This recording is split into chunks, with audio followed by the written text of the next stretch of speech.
This is episode number 38 of the Expert Table Tennis Podcast. My name is Ben Larcombe and my guest on the show today is Colin Wilson.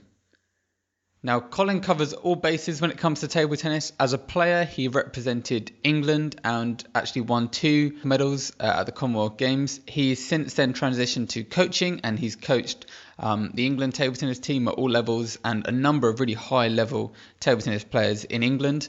Alongside that, Colin works in the business world, really focusing on improving performance in a number of top executives and people that work at big companies. And he's worked with a number of other coaches in other sports as well. So really everything to do with improving performance and creating a really good climate where people can succeed. That's kind of Colin's expertise. And then recently he's gone and opened Corby Smash Table Tennis Club in the UK, a full-time table tennis club that's open 24/7. And yeah, we're going to be talking about that. We're going to be talking about loads of the things that he's learned from his experience. And I'm really excited to talk to Colin because I know he's just going to be able to help so many different people. If you're a player, if you're a coach, if you're starting a club, he's got so much information that's going to help people. So let's get straight into the interview with Colin Wilson. Joining me on the show today is Colin Wilson. Hi, Colin. Good morning, Ben. How are you? I'm very well, thank you. How are you? I'm doing well, thank you. Yeah, sat in the Corby Smash Table Tennis Centre and looking forward to a day's holiday coaching. Yeah, it's quite early in the morning. I haven't been up for too long. And you've got a few kind of things going on today at your new club. I wonder if you could tell us a little bit about Corby Smash and what your day is going to look like. Okay, that's great. So we decided, I say we, myself and Tony West, decided that we were going to set up our own commercial table tennis centre.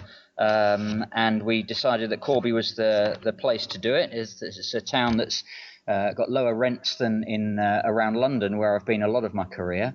And we found that there was grass and space and estate agent signs with industrial premises. And so we've got a 10-year lease on a industrial premises, and we've spent 6 figures in converting it to a specialist table tennis centre.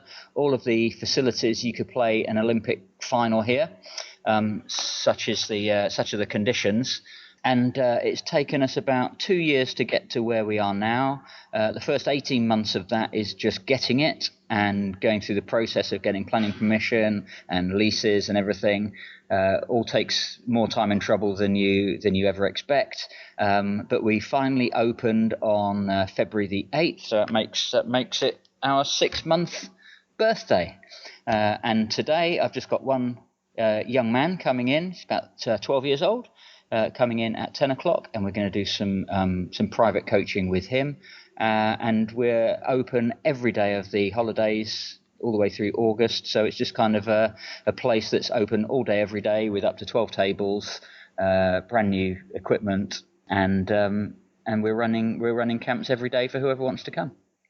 Brilliant. And this is a hugely exciting venture for table tennis in the UK because there aren't that many of these kind of clubs around. You know, the majority of table tennis clubs in the UK are sharing halls with other sports or kind of based in schools. So kind of what led you to really want to open up one of these big full-time places in the UK, Colin? Well, I'd always wanted my own club. I'd coach. I'd played and then coached, you know, professionally and voluntarily in many different places, and I just thought I'd like to have a place where I can run things my way and see the same people over and over again and see if we can really make a difference.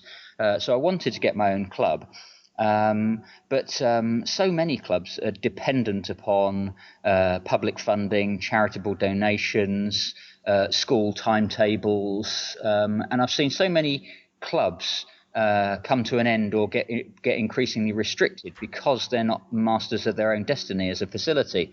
So I decided that if I ever was going to do this, I would have a centre where the tables are nailed to the floor 24 hours a day, 7 days a week, so no other activity or sport or political agency can take table tennis away. I mean, one of the fantastic things about table tennis, one of its greatest strengths, is that it's easy to put up. You can put up table tennis anywhere on your own kitchen table at home, or in a leisure centre. You can easily put up a table just about anywhere in the workplace, and that's fantastic. But as my great friend and mentor at the Sports Council said to me, 20 odd years ago now, the downside of table tennis is that it's very, very easy to take away. And we've all had that experience where they decide to put table tennis into a leisure centre somewhere, and then when the badmintons kind of book the hall, then they say, you can play table tennis up on the balcony or in a separate room, and then it gets moved around and the table gets damaged, the net's hanging off, and there's not proper lighting, and then lo and behold, people say, I'm sorry, we don't do table tennis anymore, there's no demand for it. Well, of course there's no demand for it if it's been marginalised to that extent. So I was determined that table tennis was going to be the number one activity at whatever club that I had, and so I rented a place where they're nailed to the floor for the next 10 years. Amazing. And I hadn't actually thought of that before, because I guess if you build a tennis club and you put in all of these tennis courts, they're there, aren't they? They're not getting moved or turned into badminton courts. But yeah, you're right. Table tennis, it's so easy just to put up a table in the corner of a sports hall and then kind of just put it away in a cupboard and never get it out again. And I think that is what we've seen. Lots of clubs in the UK popping up, looking promising for a few years, and then for whatever reason just kind of dwindling away. And it sounds like what you're trying to do is build a really kind of long-lasting club that's going to be able to support itself and therefore kind of go on indefinitely. Yeah, that's exactly it. I mean, clearly we've got a 10-year lease, but if everything's working for everybody, then we can have it indefinitely. So it should be very, very much a permanent facility, not just for 10 years. Although obviously we can achieve a lot in 10 years. We've got visions for 50. But that's right. I think, and it's one of the reasons that table tennis is less respected, because it's so easy to get rid of, it's so easy to marginalise, it's so easy to degrade the equipment, and we're not going to do that here. If in a town, I mean, Corby is very lucky; it has a 50-metre Olympic swimming pool. Which is fantastic. Of course, if that's not making money, then there's a huge draw from the local authority to want to support it, because once they've built it, it's a bit obvious if it's not being used much. Not the same with table tennis, and so table tennis typically has been a victim of reduced funding and of less commitment to some of the sports where the facilities are much more significant and much more obvious, like you say, a swimming pool or a tennis club. Yeah, of course. Okay, well, I've realised that we haven't kind of covered who you are, Colin, and I know that lots of the listeners outside of the UK will be kind of left in the dark at the moment. So I wonder if you could give us just kind of a couple of minutes summary as to your table tennis career, and then a little bit about your professional career as well, because I know that's quite interesting and linked. Okay. Well, I first picked up a bat at the age of 9. My dad was pretty sporty, liked table tennis, good enough to play sort of first division of local league. And I had an elder brother, Steve, who's 5 years older than I am. And they were going to a table tennis club once or twice a week for a couple of hours. And I wasn't allowed to go because I wasn't tall enough. I couldn't see over the table yet. And I said, "Can I come?" And they said, "Well, when you're old enough, or rather when you're tall enough, then you can come." And eventually my chest would be over the top of the table surface, and I said, "Come on, I'm big enough now." And they eventually took me along, and I really loved it from day one. It's a sport that I really got into at an early age, and so at the age of 9 I started. I was playing for my county for the next year. I was getting to the finals of national under-11s within sort of a year, within 18 months. And then I was England number 1, under 13, under 14, under 17, alongside such great as Graham Sandley, who was in fact better than I was, but he was a great practice partner and a great person to chase. And then sometimes I'd win and sometimes I'd get the ranking. So that was very interesting. I played in 5 consecutive European Youth Championships, culminating with a bronze in the boys' doubles with Graham and finishing 5th in the team event, losing out to Russia for a medal, 5-3, which was a close match. And then I played in the Commonwealth Championships, long time ago now, but I won 2 silver medals under the tutelage of Donald Parker, who was our national coach at that time, and those medals were so I got a silver in men's doubles with Jimmy Walker, who was a great doubles partner for me, and also in the men's team event where I beat the Australian champion in the semi-final to get us a place in the final. After that, I did two things. Went to university and also realised that I was going to have to change my game to be more successful at senior level. I had a good game, very, very good game to beat juniors, but not so much to beat seniors. So I had to kind of strip my game, and that's where I got involved with Peter Hurst, who was absolutely fantastic for me in terms of his knowledge technically and philosophically about how table tennis actually works. And as a result of rebuilding my game around what I learned with Peter and also with Dave Fairholme, and with some people outside of table tennis as well, I learnt a great deal about where performance comes from. And that's kind of the question that I wake up with every morning. And by the age of 19, I was involved in the training of coaches in table tennis.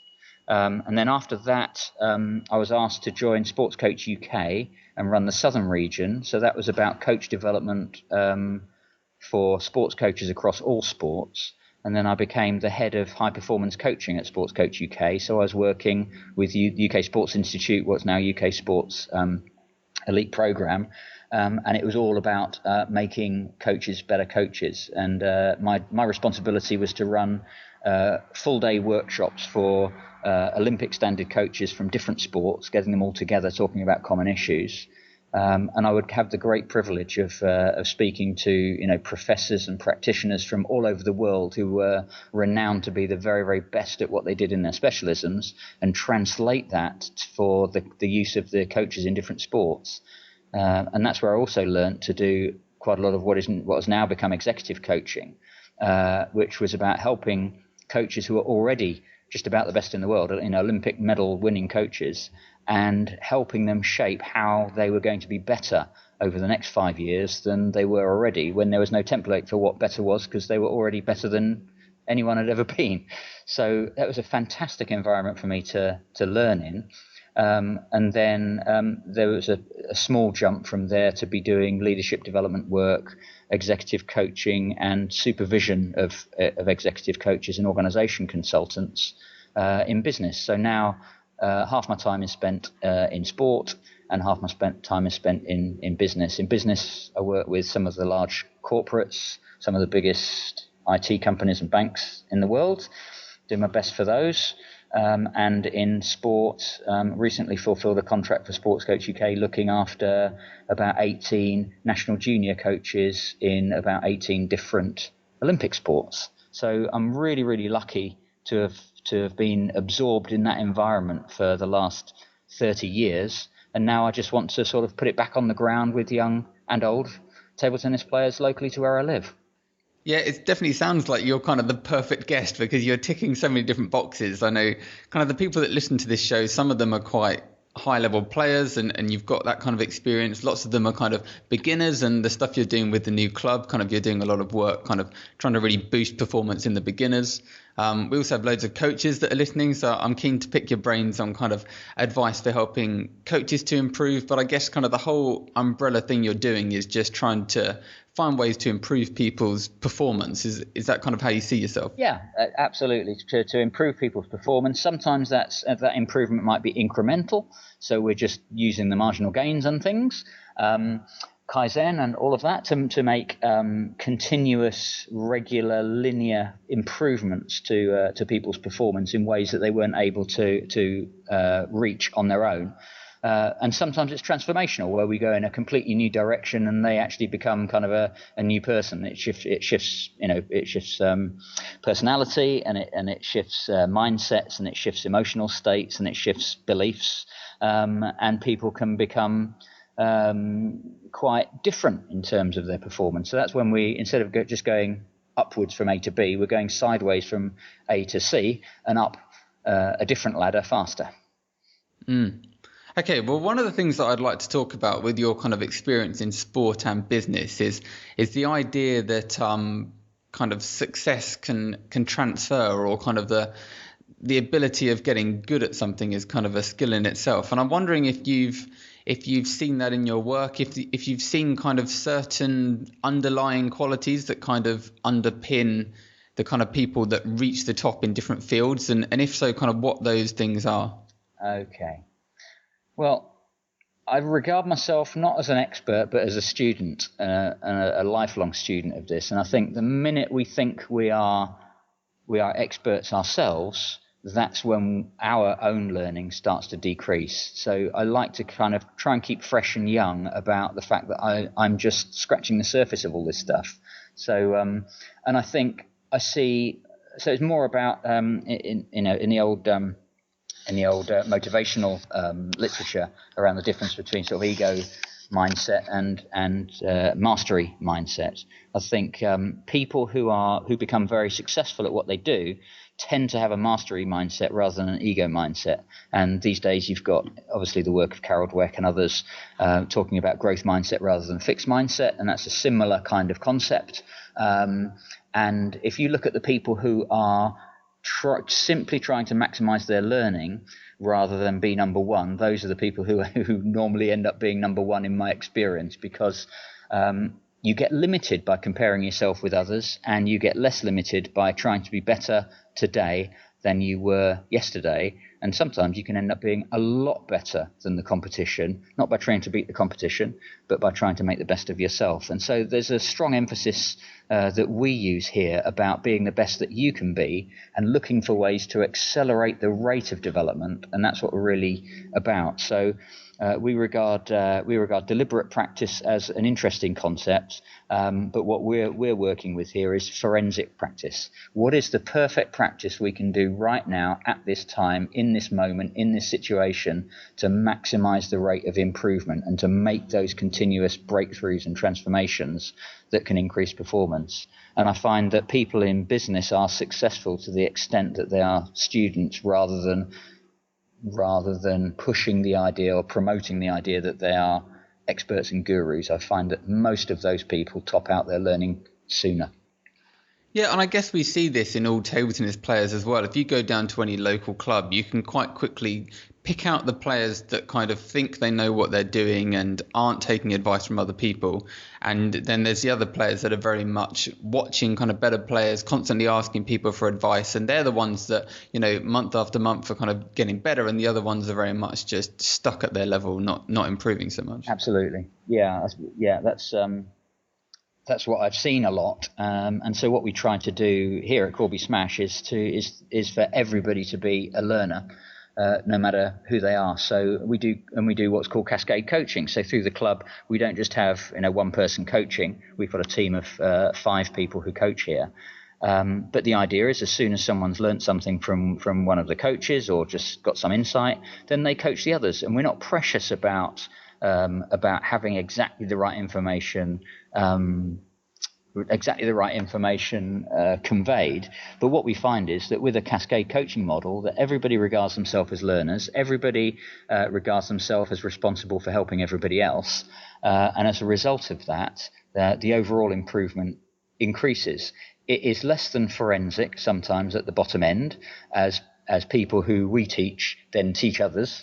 So quite often the intermediate and improver players will be practice partners with the starter players, and if we're not overlooking it, they will give them some tips and some guidance.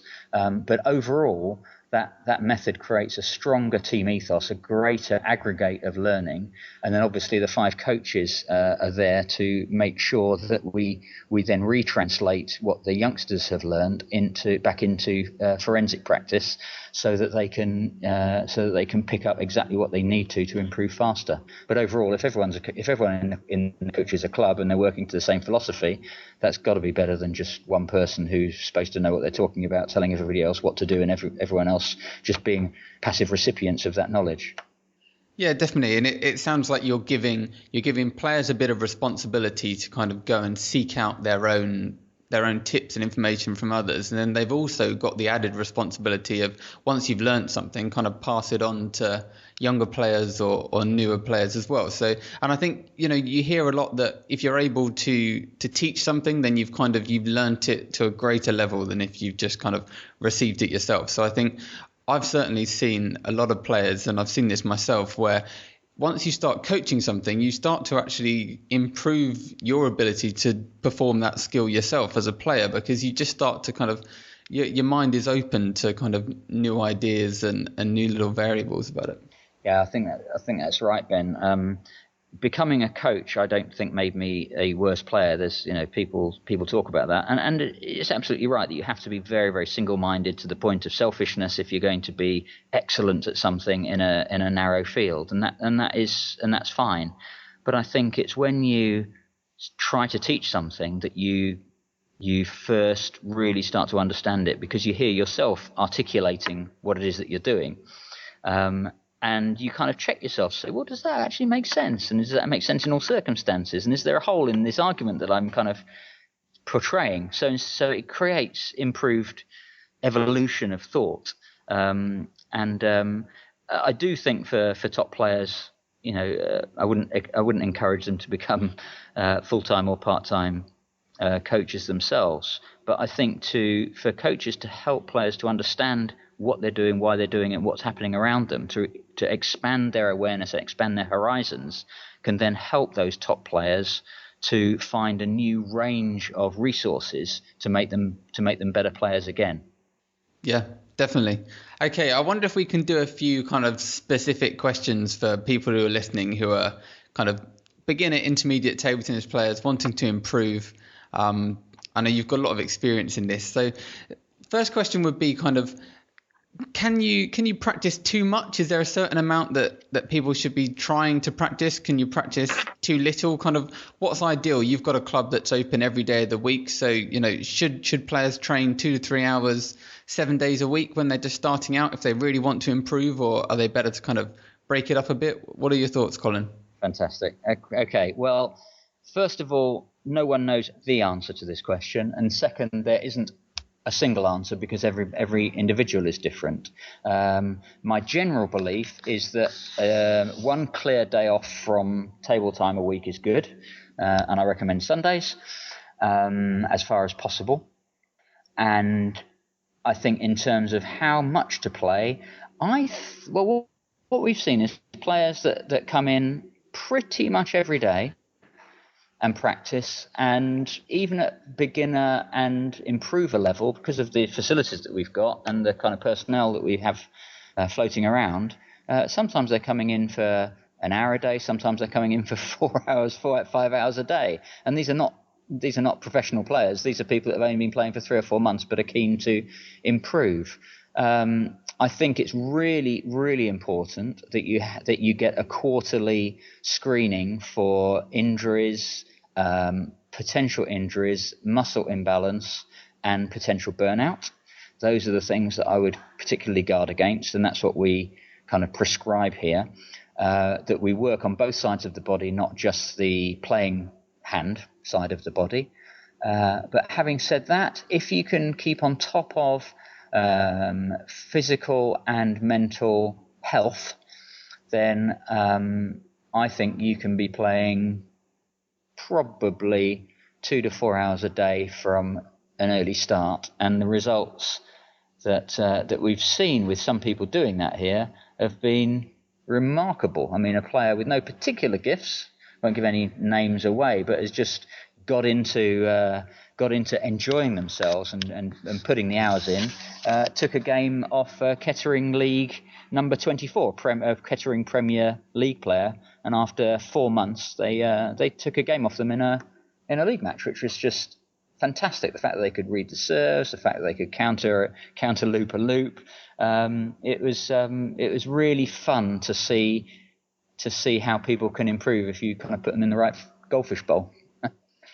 Yeah, and that kind of improvement isn't going to come from playing 2 hours a week on a Thursday night kind of for a few months. Kind of, if you're playing every day, the rate of improvement is obviously just going to be so much faster. So I guess, yeah, if you're able to do that and keep enjoying the sport and stay fit and injury free, then yeah, definitely playing lots is gonna help. Now, I wonder about competitions as well, because I get asked kind of a lot about competitions. One thing about that, Ben, actually, I don't want to give the impression that you have to play that much, actually. We've got another I mean, that's just a couple of outlier examples.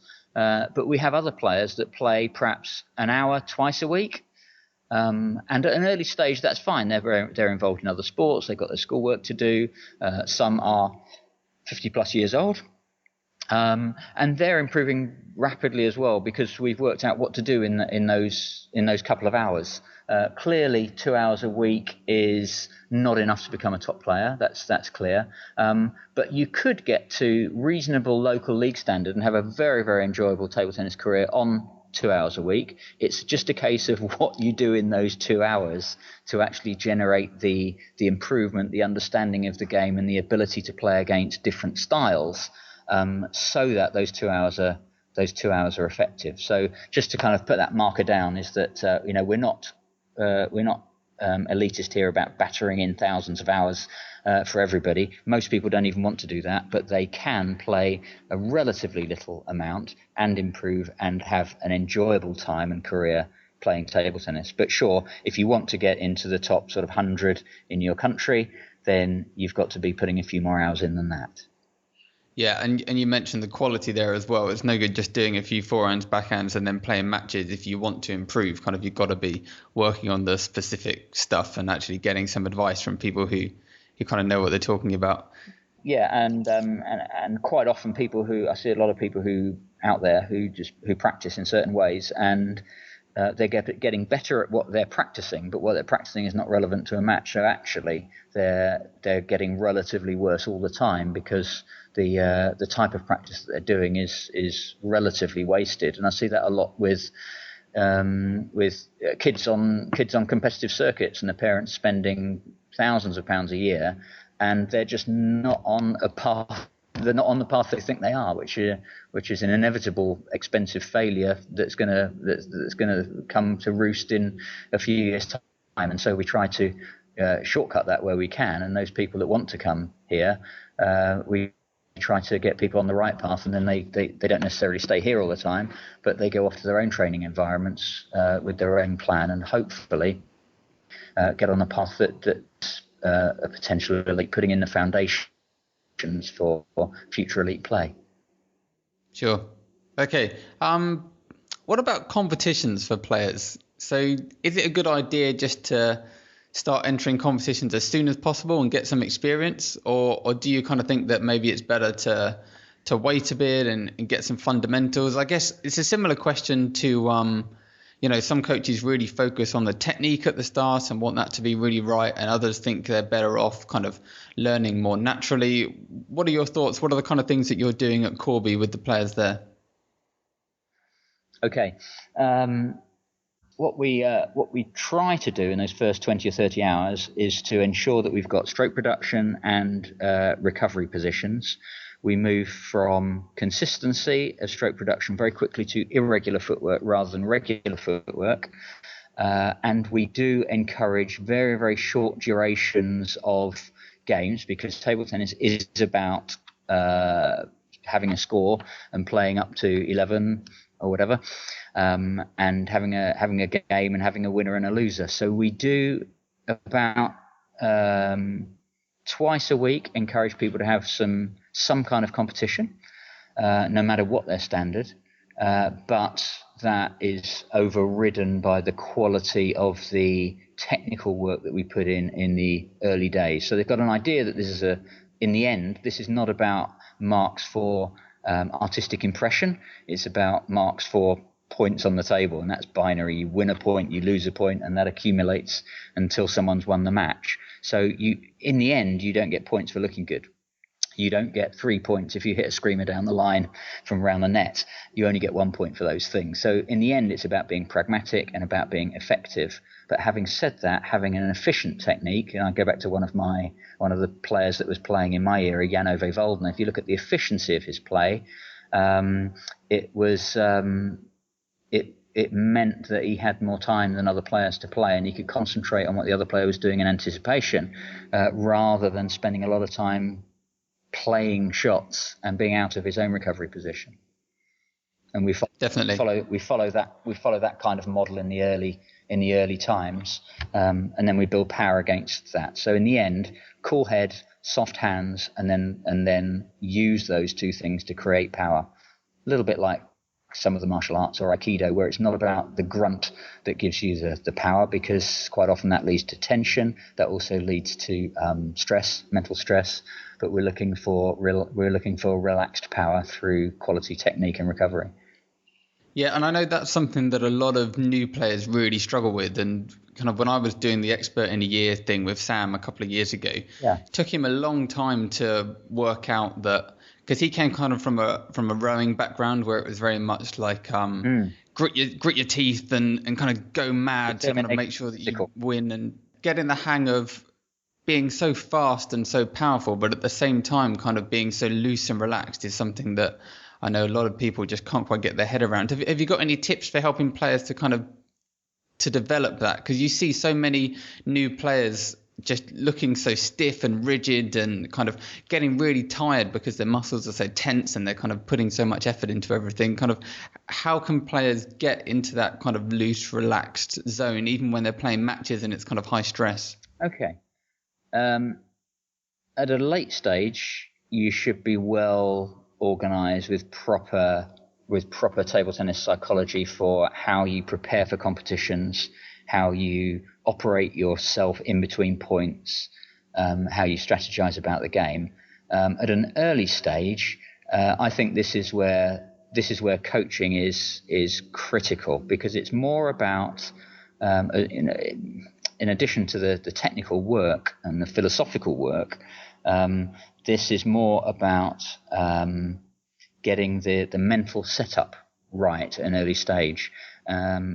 Early over competition in stressful environments, playing for ranking points, I think is generally disastrous for the majority of players, because it inhibits their technique and actually makes them worse technically as they're improving as match players. So you've got kind of the seeds of future difficulty written into the current effort and the current improvement, which is a shame.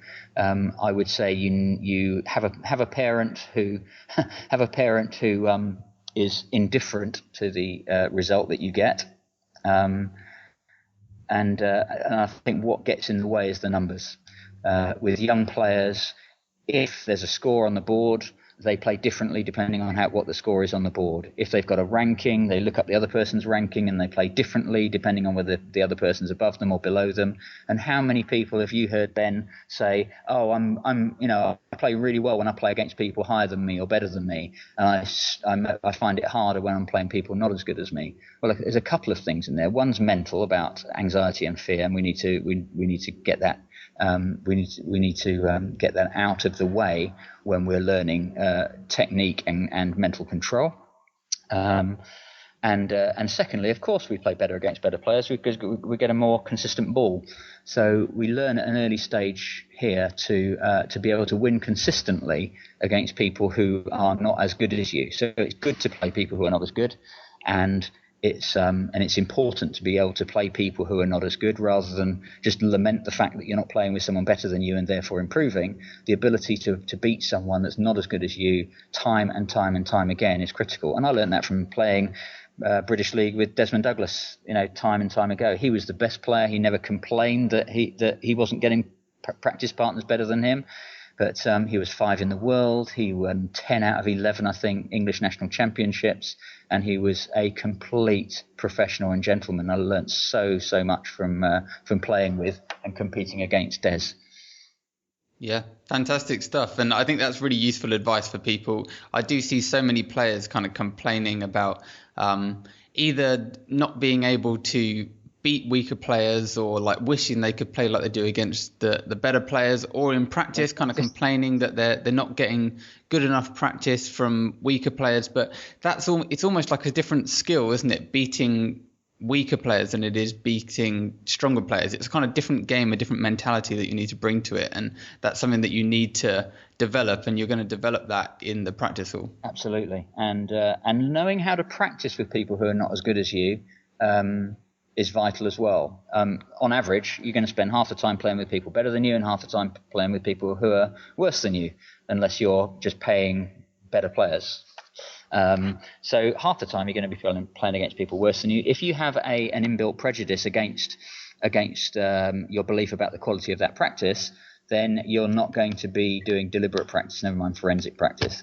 And so having some humility and some respect for the people that you're with, and thinking through, okay, I've got this player at the other end, and maybe you just do 15 minutes together, 7.5 minutes each, ask them what they want to do for 7.5 minutes, and you just serve them as best you can without compromising your own technique. And if it's a little bit slower than you normally would, what a fantastic opportunity to absolutely improve the movement. It's a little bit like slow motion martial arts style, where you just start to get the movement even more perfected. That's an important part of improvement. And when it's your turn, okay, how can I use this player to help me? So even though they're not as good as me, well, if I play to their forehand and they play anywhere, then that's one example of where I can do some really good fourth ball practice against someone that's not as good as me. They know the ball's coming to their forehand, and they can just enjoy swinging against me, and I can practice my fourth ball against them. So the ability to construct practices against people who are not as good as you is absolutely critical, and the mindset for playing people who are not as good as you, where it becomes about humility and respect rather than about fear, is where I think the seeds of future success come from. Definitely. Great advice. Cheers, Colin. Corby Smash, tell people how they can find out more about that, and if they're based in the UK, are they able to kind of come along and check it out and have a bit of training? Yeah, well, people come not just from the UK, but from all over. But we're still small and growing and trying to get our name out there. So thank you for the plug. Our website is www.corbysmashttc for Table Tennis Centre. So corbysmashttc.co.uk. Our phone number is +44 if you're outside the UK. And then it's in the UK, it's 01536 206 375. So 01536 206 375. And you can follow us on Twitter at Corby Smash TTC or at facebook.com/ surprise, surprise, Corby Smash TTC. So please get in touch. Ask us any questions that you might have.